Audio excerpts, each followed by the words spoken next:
आप सभी का माई वे ऑनलाइन क्लासेस में स्वागत है। इस एजुकेशनल वीडियो क्लास में हम आपको महान्यायवादी, सॉलिसिटर जनरल, अतिरिक्त सॉलिसिटर जनरल और महाधिवक्ता के बारे में बताएंगे।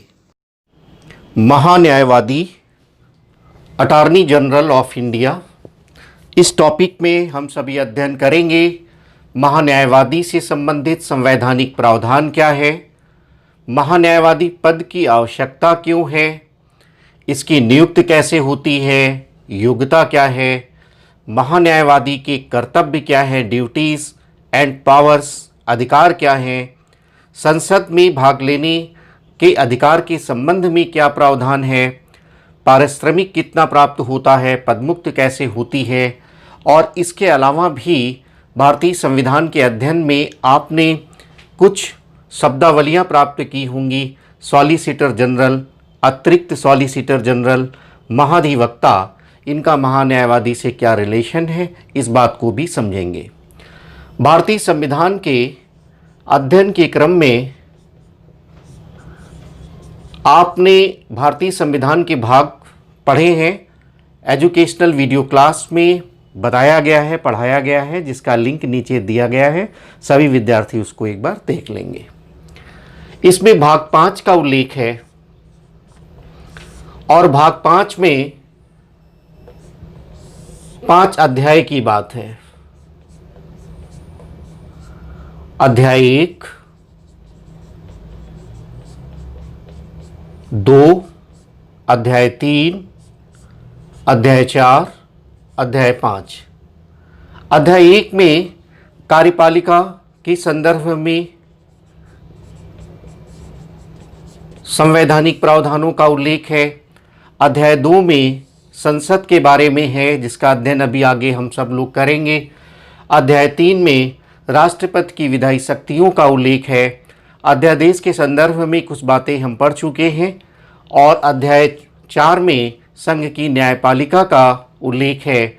अध्याय 5 में भारत के नियंत्रक एवं महालेखा परीक्षक का उल्लेख है। अध्याय 1 के अंतर्गत कार्यपालिका का हम सभी अध्ययन कर रहे हैं। कई टॉपिक हम लोगों ने किया है। इसके अंतर्गत जो आता है वो है कि राष्ट्रपति, उपराष्ट्रपति,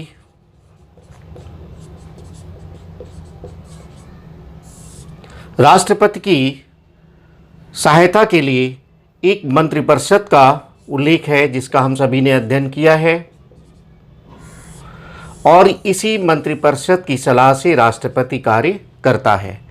मंत्रिपरिषद का प्रमुख प्रधानमंत्री होता है, जो कार्यपालिका का वास्तविक प्रधान होता है। राष्ट्रपति संवैधानिक प्रधान है और प्रधानमंत्री वास्तविक प्रधान है। इन बातों को ध्यान में रखना है। इसके अलावा महान्यायवादी का उल्लेख है। इस एजुकेशनल वीडियो क्लास में हम महान्यायवादी का अध्ययन करेंगे। तो यहाँ से प्रश्न ये बन सकता है कि किस भाग में है। भाग 5 में है। भाग 5 जो कि संघ से संबंध रखता है, संघ की कार्यपालिका और कार्यपालिका के अंतर्गत महान्यायवादी का उल्लेख है। तो ये बात आप ध्यान में रखेंगे। जहाँ तक संवैधानिक प्रावधान का प्रश्न है, तो भारतीय संविधान में अनुच्छेद 76 में महान्यायवादी का उल्लेख है। उसमें कहा गया है कि राष्ट्रपति एक महान्यायवादी नियुक्त करेगा, अटॉर्नी जनरल नियुक्त करेगा। अब दूसरा प्रश्न है, इस पद की आवश्यकता क्यों है? तो जैसे आपने अध्ययन किया कि कार्यपालिका के जो भी कार्य हैं वो राष्ट्रपति के नाम से किए जाएंगे और राष्ट्रपति अपने सारे कृत्य जो भी कार्य हैं वो मंत्रिपरिषद की सलाह से करेगा। अब मंत्रिपरिषद प्रधानमंत्री के नेतृत्व में है। इसकी सलाह से राष्ट्रपति कार्य करेगा। कार्यपालिका के कार्य के संदर्भ में अनेक विधायी कार्य भी हैं, विधि से संबंधित कार्य भी हैं। तो ये आवश्यक नहीं है कि प्रधानमंत्री और उसके नेतृत्व में जो मंत्रिपरिषद के सदस्य हैं वो विधि के जानकार हों, कानून के जानकार हों। इसलिए एक ऐसा व्यक्ति जो कानून का जानकार है, विधि का जानकार है, उसे नियुक्त किया जाता है, जो सरकार को विधि संबंधी सलाह देगा, सरकार को जो विधि संबंधी आवश्यकताएं हैं वहाँ पर सलाह देगा, सुझाव देगा, और बहुत सारे कर्तव्य अधिकार हैं जिनकी चर्चा अभी हम करेंगे। ये पद इतना महत्वपूर्ण है कि यदि आप इंग्लैंड से इसकी तुलना करें, वहाँ से हमने संसदीय व्यवस्था, मंत्रिमंडलीय व्यवस्था लिया है, तो वहाँ भी महान्यायवादी का उल्लेख है। और ये पद इतना महत्वपूर्ण है कि वहाँ इसको राजनीतिक भी बना दिया गया है, अर्थात वहाँ पर ये मंत्रिपरिषद का सदस्य है। लेकिन आपको ये बात ध्यान में रखना है कि मंत्रिपरिषद का सदस्य इंग्लैंड में है, भारत में महान्यायवादी मंत्रिपरिषद का सदस्य नहीं होता। वह एक भारत सरकार का प्रथम विधि अधिकारी होता है। अक्सर वनडे एग्जाम में पूछा जाता है कि प्रथम विधि अधिकारी कौन होता है, तो आपका उत्तर होगा महान्यायवादी, फर्स्ट लीगल एडवाइज़र। यह सरकार का प्रथम सलाहकार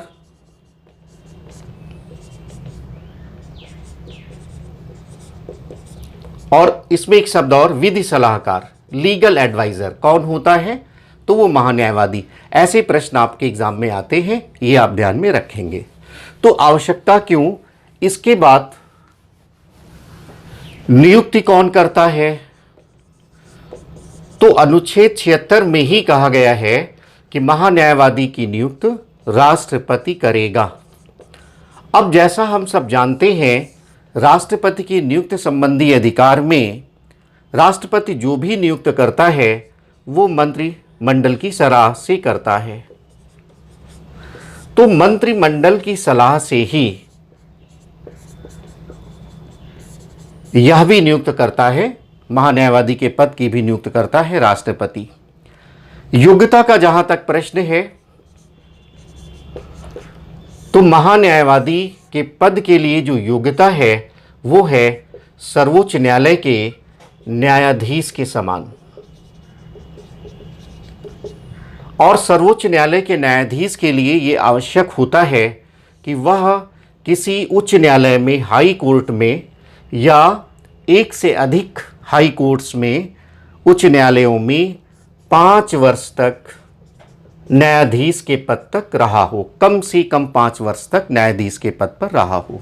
दूसरा यह भी है, वह किसी हाई कोर्ट में या एक से अधिक हाई कोर्ट में 10 वर्ष तक वकालत उसने किया हो। तीसरी यह भी आवश्यकता है कि राष्ट्रपति की दृष्टि में वह संविधान का, विधि का जानकार हो, अर्थात वह विधि वेत्ता हो। तो ये शर्तें होती हैं, ये आप ध्यान में रखेंगे। यही योग्यता महान्यायवादी के बारे में लागू होंगी। इसके बाद कर्तव्य की बात है, तो चूंकि महान्यायवादी प्रथम विधि अधिकारी है, सरकार का प्रथम विधिक सलाहकार है, तो इसका कर्तव्य है कि राष्ट्रपति जो भी विधि संबंधी कार्य सौंपे,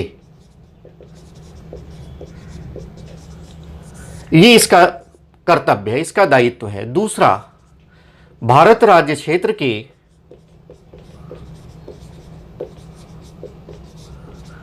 किसी भी न्यायालय में सुनवाई का अधिकार है।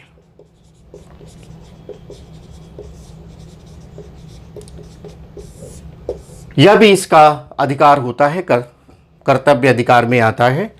ये भी ध्यान में रखना है कि महान्यायवादी भारत सरकार के विरुद्ध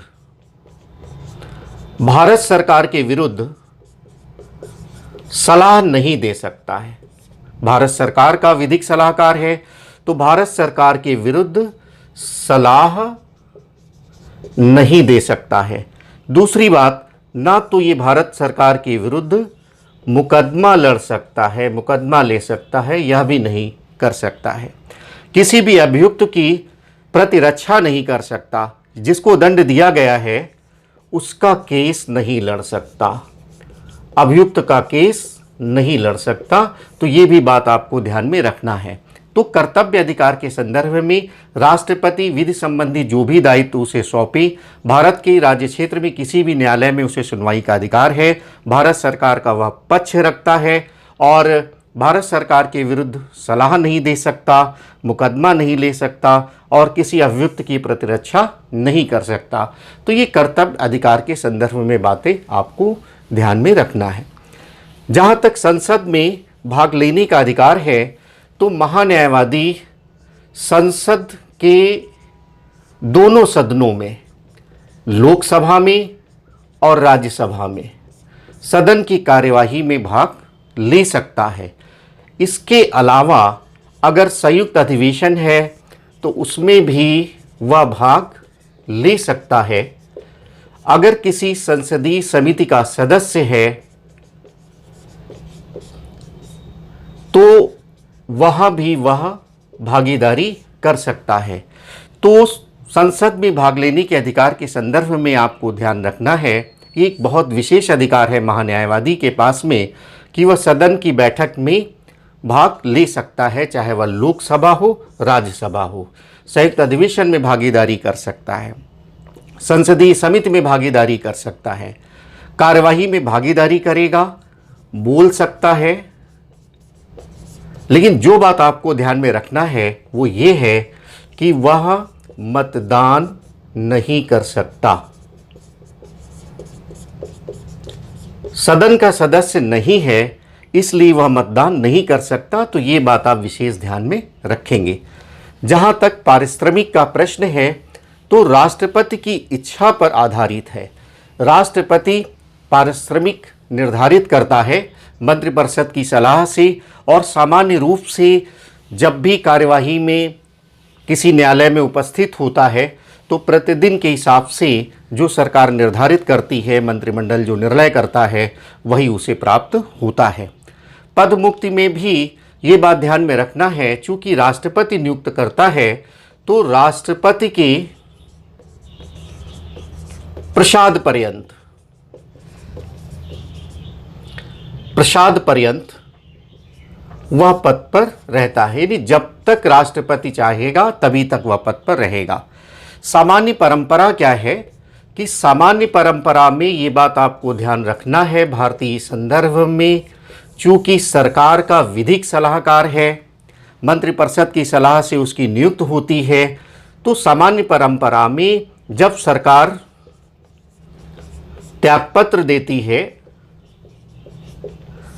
तो महान्यायवादी भी त्यागपत्र दे देता है। ये बात ध्यान में रखना है। वैसे मंत्रिपरिषद की सलाह से राष्ट्रपति कभी भी उसको पदच्युत कर सकता है। तो ये पदमुक्त। अब कुछ शब्दावलियां जिनकी चर्चा मैंने किया है, एक तो सॉलिसिटर जनरल और अतिरिक्त सॉलिसिटर जनरल। भारत सरकार के बहुत सारे विधिक मामले होते हैं और महान्यायवादी ये सारे मामलों में स्वयं से न्यायालयों में उपस्थित हो, सारे दायित्व निभाए, ऐसा संभव नहीं है। इसलिए महान्यायवादी की सहायता के लिए एक सॉलिसिटर जनरल